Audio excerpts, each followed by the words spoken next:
a disengage tool to really just counter the Jawhead approaching? In theory, that Double Force can't really be stopped like that, but, you know, if he gets a pushback, he might be in danger of being picked up himself. Look at this though, control for the team with but RRQ are ready to contest. Good shove from Witty. Good ejector. Maybe be locked down. Now Divine Force. Oh, the shot to Enoch is the one who gets it with the smart missiles. Tyrant first blood. There you have it. Rins Crimson Beacon to the front, forcing Witty to flicker out. Fabian had thrown it through the sharks, and he was stuck in the turtle pit. RRQ, they get that early game going. Out on Tricky, it's not gonna go for the kill. Darren has a level advantage. He's trying to bully Aran, beat him up here while he has the advantage. Going for a bit of a play here. Uh-oh. Being forced to use the Raging Sandstorm. Darren doesn't want to go for the dive. He's had enough. He got the dub. Witty though, pressured by Rins and Skylar with the Beatrix. How is he gonna fare in this lane, Arashi? In the lane, I think for Beatrix, it's about getting some poke in with the Renner, clearing the lane and rotating. And we've seen Edoc. This be a big problem here for Team Liquid ID. If they're just waiting around, Edoc doesn't really have to commit to really do damage with the smart missiles. He can just walk around and have that extra shield, and he'll just win the trade by default. But I think it's going to be a long wait till the next neutral objective here for both teams. So I got confirmation. Witty, this is the first time ever that we've seen a Tigreal pick from Witty. A debut pick, you would say, for Witty in the grand finals. Oof. Is it a card up his sleeve? Is it desperate times with desperate measures? Edoc though. Whoa. Real world inflation and the speed of Alpha. Aran walking forward. Edoc. It got real low. Raging Sandstorm to take him down. Now with Lancer Flare, Tyrant moving forward. Crimson Beacon. No Spear of Alpha means you're dead. Alpha down. Aran in the back ahead. Run. Jumped down by Tyrant under the turret. Witty getting the shove, but there is no way that they can go for any kills. There's no one alive to do so. Aran forced back RRQ with an early game win.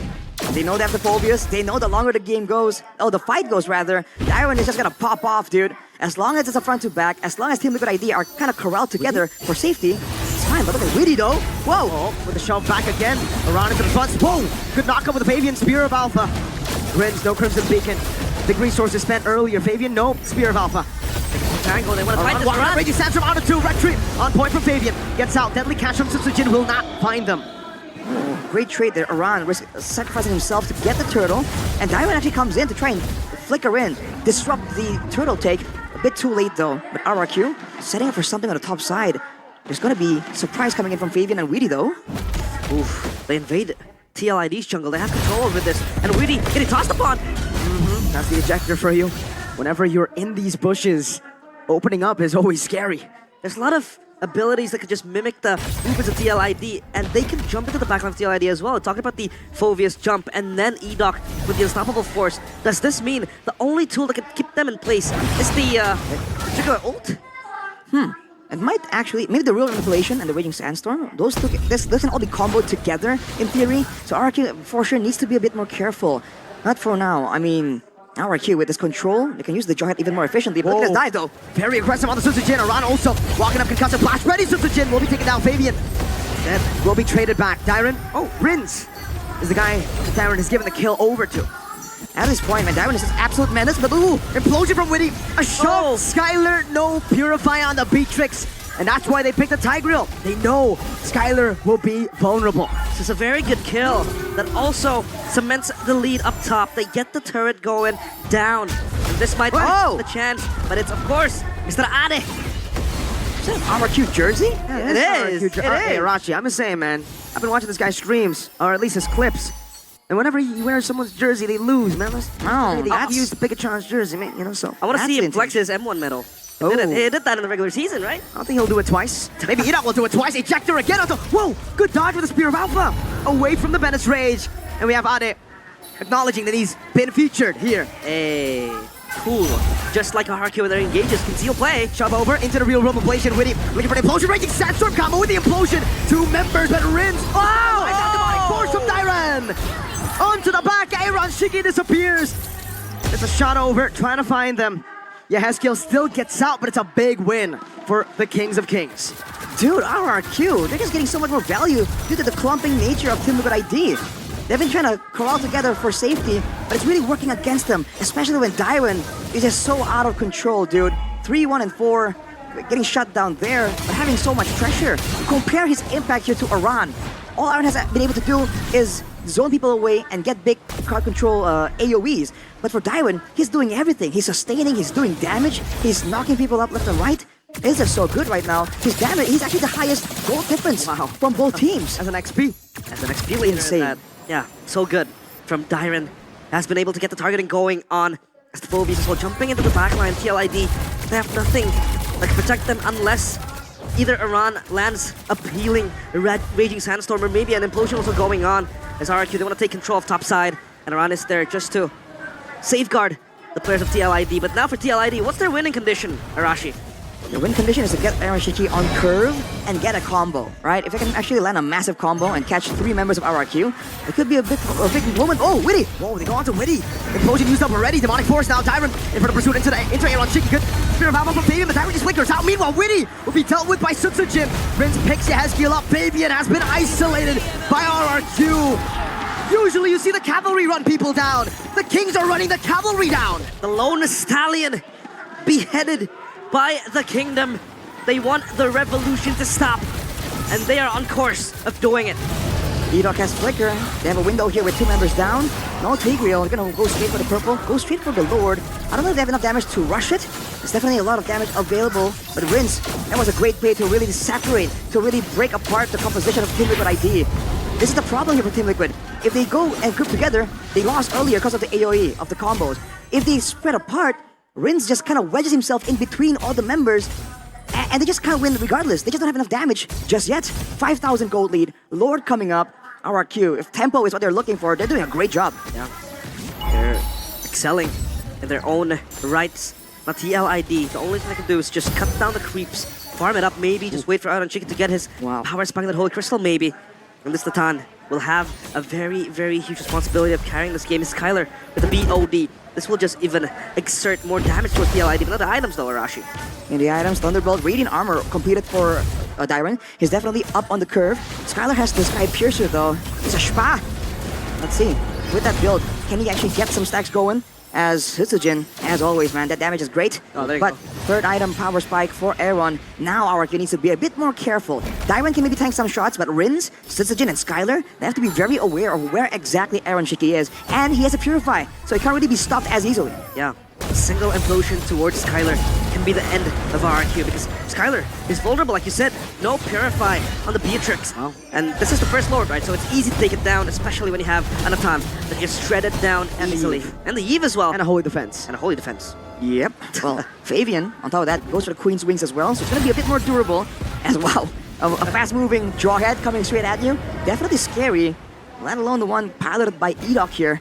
Finding a lot of opportunities so far, but RRQ, the patient just wait around right here, and we get a taste of that burst damage. Yehezkiel, almost. The Renner. More than half his HP. It was almost Yehezkiel. Wait, Oh. not yet. Is Yes alive? Yeah, easy alive. killed. Hey! Whoa. Not really like that. Because he'll play from TLID. They want to reclaim control of their top side jungle because the wave is shoving towards them. But bottom side, still a slow push for TLID. Dairon might jump in. He does jump in. Ejector. Not ready to get Raging Sandstorm onto Rin. Still has a Purify. Good. Disengage here. You're not going to be taken very low. Real Revelation. Unable to find him. Dairon to the back. Just jumping. Renner's happening. Not connecting. Aaron Shiki finding Dairon Winnie. Finding 2. But then, only then does Rin decide to pop in the Purify. Very, very patient. Oh, really? Up top. Confused. It should be a base turret. It will. Free for RRQ. Wow. Look at how much effort needs to be exerted by Team Liquid ID to catch Dairon. Even then, if they were just a little bit slower, if Dairon was a bit tankier, he could have gotten an extra kill there too. The damage on this hero really is quite insane. Now with the base tower taken, unfortunately for RRQ, it is not on the side of the Lord, so they cannot use it for an advantage. But look at where Skylar is, already cutting, already prepping for the next Lord take. 7.5k gold ahead. Team Liquid ID with the golden combo, the Natan and the Yi. Do they want to contest this? Do they want to let it go and play that defense? Take a page out of GEEK Fam's book. They want to. They have to. They have to. They have to defend. They can't contest this Lord. I mean, really look kind of confused with the Tigreal as well. Yeah. The implosion. It was hard for him to find and target a specific RRQ member. And I feel like, yes, you have to bank on that implosion coming from Witty. But how are you supposed to maneuver if there's so much layer towards RRQ's front line? Especially with all the AoE like waves coming in. You have the deadly catch, but also the wave of the Phobias just knocking you up. If you're coming from the front, it's going to be so difficult. And I think the idea for Witty is that he wants to come from a different route. not go for a frontal assault, but the zoning. Look at where EDOC is at every single time. It's almost like the entrance to the jungle on the bottom side is plugged by EDOC. The one on top is plugged by Dyron. Yeah, they have a tri-lane wave pushing up top, down bottom, one in mid as well. This will be the base defense we all talk about. GEEK fam style, TLID, and they hold. Let's see if they can. EDOC walking up Rodine, zoning them away. That's an implosion onto EDOC. Let's jump back to EDOC. Able to flicker out. Rin's gonna be caught by the speed of Alpha though. Aran jumping in, diving in. 2 members down. RWM catching Dyron with a raging sandstorm. Dyron melted by Aaron Shiki. And they keep themselves alive in game 5. The revolution still underway. They keep it alive. Renner's apathy to impale Aaron Shiki, but he will be fine. They hold the base, but they lose 2 turrets. Very similar gold lead still, so all things considered, not a massive swing just yet for Team Liquid, but these are the moments where they can find some more turrets, more farm in the jungles, maybe even another pickup if really can get close enough. There is a flicker available and Skylar has no Purified, so now he needs to really respect it without the frontliners available, without EDOC and Dyron around to just tank some now. Whoa! Oh my goodness, what happened to a run? A pull, but rock ejector, Witty, caught. Lantern flare over to Aaron Shiki, no! There is no entropy, buys the Blood Wings, he pops the Purify, but he will still be cornered. Oh, even despite dealing that damage. Now in the mid lane, it's a cut in the waves. Fabian will be able to buy some time. He has Gil gunned down. RWM not enough to take this game, to save this game. Fabian chased down by Dyron. 1 cannon minion, another super minion wave up top. The Kings of Kings have secured match points. 1 game away from an MPL title. The fashion, the closure of that game. It was unexpected. They won that fight in the middle. Sutsujin turning his back towards TLID, catching them all on their way back, and they got the team fight going. It was just a great reaction from RRQ, identifying the Team Liquid. They have damage, they have high ground, they have everything going for them going into the late game, but what they don't have is mobility. Immediately you saw EDOC burst into action. You saw everyone use everything they can to locate that fight, and Rins on the Sushin with the spam ability, with the movement speed boost, with 2 gap closers, was able to just get the slightest bit of crowd control.